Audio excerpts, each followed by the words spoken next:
กินน้อยละเนาะ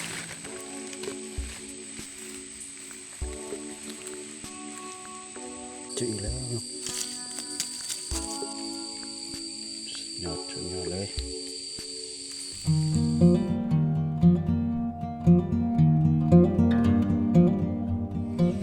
สบายดีพี่น้องปองปายเมื่อทุกคนเนาะมันนี่ก็ทางสองวิธีชีวิตบ้านนอก15พี่น้องมาหาเฮ็ดตาบพี่น้องเลยจิบที่แล้วเลยก็โอ้ยได้หลายเติบนะพี่น้องเนาะนี่ก็พาพี่น้องมาซอกอีกพี่น้องเลยช่วงนี้ก็ช่วงเราดูเฮ็ดตาบออกพี่น้องเลยมาเราลุ้นกันเห็นแล้วพี่น้องมัน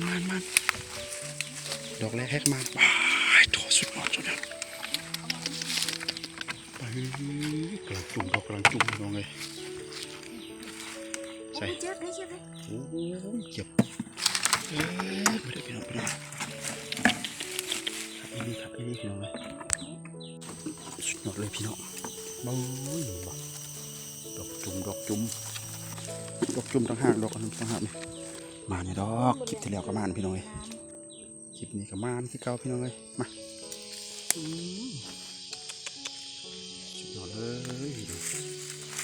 ขาวๆอวบ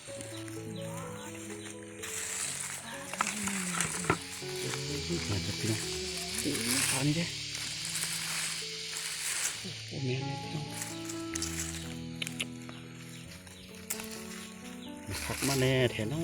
บาทนี่โบงามพี่น้อง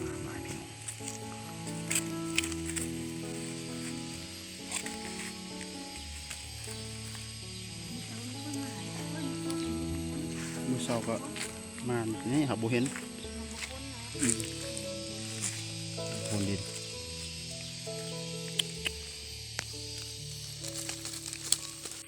ไปสดไปเรื่อยๆวิ่งไปพี่น้องจะได้ลายสำหรับ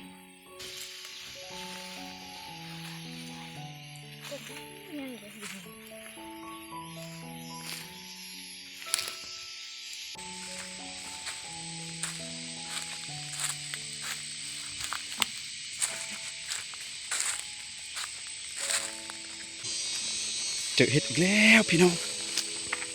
อีกแล้ว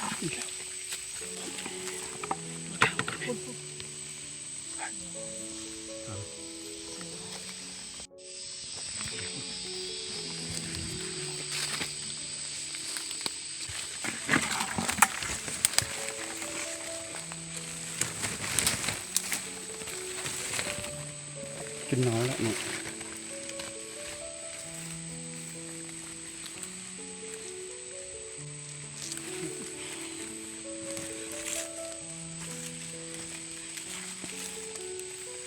เจอแล้วพี่น้องเลยมันอยู่ดอกมือนะ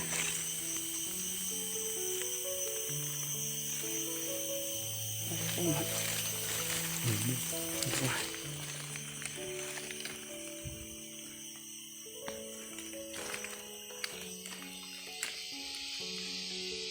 โอ้อันนี้มันจะหนาวแล้วไปน้องมาเมื่อเช้าพอดี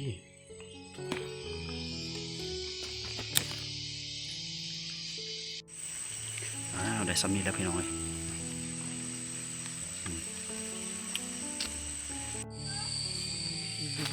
เจออีกแล้ว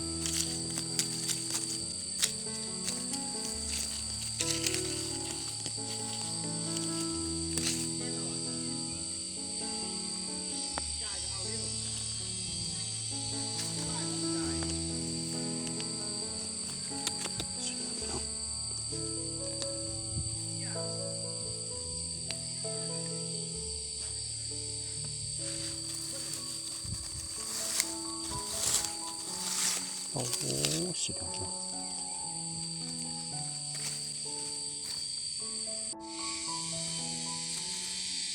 ขักลายพี่น้อง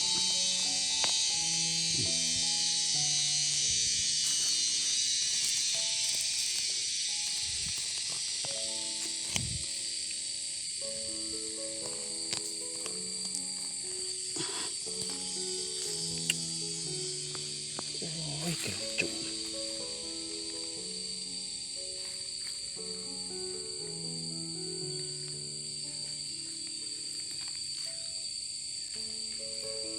ยอดชุดยอดเลย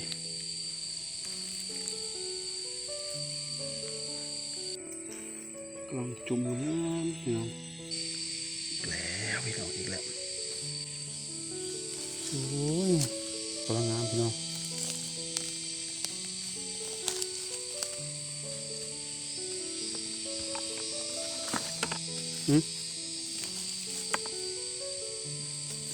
โชว์เลาะหัว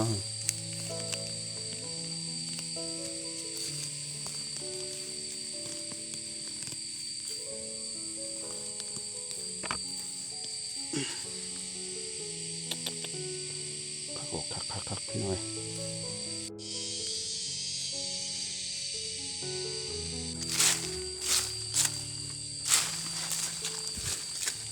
โอ้ยกลัวทั้งเห็นกันเนาะ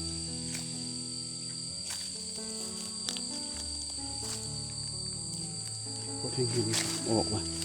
นี่มันก็แม่นโอ้ยจนเหยียบอ่ะอะไรวะ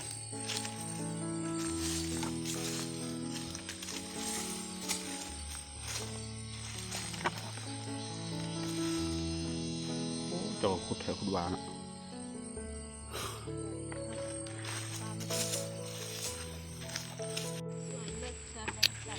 อ้าวพี่น้องผลของการหาเห็ดคลิปนี้เนาะว่าใดพออยู่พอกินพี่น้องเลยโอ้ยดอกจุ่มดอกบานพี่น้องเลยพอได้เข้ามาเบิ่งคลิปนี้ก็ฝากกดไลค์กดแชร์เด้อพี่น้องสำหรับคลิปนี้ฝากไว้พอซ้ำนี้คลิปหน้าจะค่อยพอกันไหมพี่น้องเลยสบายดี